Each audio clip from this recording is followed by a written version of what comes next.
Buyers are out of pocket, sellers are stuck in limbo, and the UK economy is losing £1.5 billion.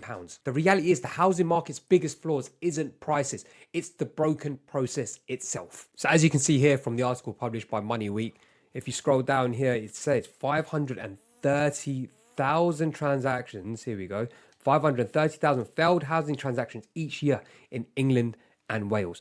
This means that £530,000 property sales have collapsed every single year. That is mad, which is costing consumers and the wider economy £1.5 billion annually. Massive.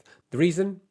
The UK's outdated home buying process, where buyers and sellers can walk away until contracts are exchanged. No penalty, no consequences. Here, the article goes on to say that the main issue in the home buying process is that it takes longer than it takes, and more people are getting frustrated and potentially pulling out to seek better offers. So some suggestions by estate agencies Connells and Yopa is they've signed up to an industry charter, which is quite new, that pledges to move towards a 28-day exchange times by encouraging more upfront information and communicating digitally rather than relying on a postal system. The challenge with this charter only works if all agents and every single property professional in the chain, including conveyancers and mortgage brokers, are signed up. The key takeaway from this is this process is completely outdated. Billions of pounds are being lost. The lack of the legal commitment early on means that 500,000 sales have actually fallen through every single year.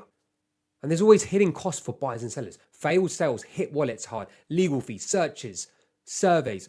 All this money has just been wasted. And then there's also the economic damage. Beyond individuals, the national economy has taken a £1.5 billion hit annually. And why does this matter now? In a high cost, high rate environment, the added uncertainty makes the housing market even less accessible. And what these estate agents, they're calling for a reform. And it's not a bad thing if everyone actually joins, but to get everyone to join is going to be very difficult. It would innovate. It would be a more modern process, a transparent process that locks in deals earlier.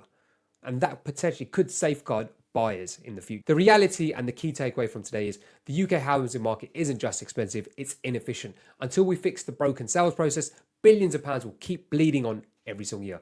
That's your mortgage update for today. See you on the next headline.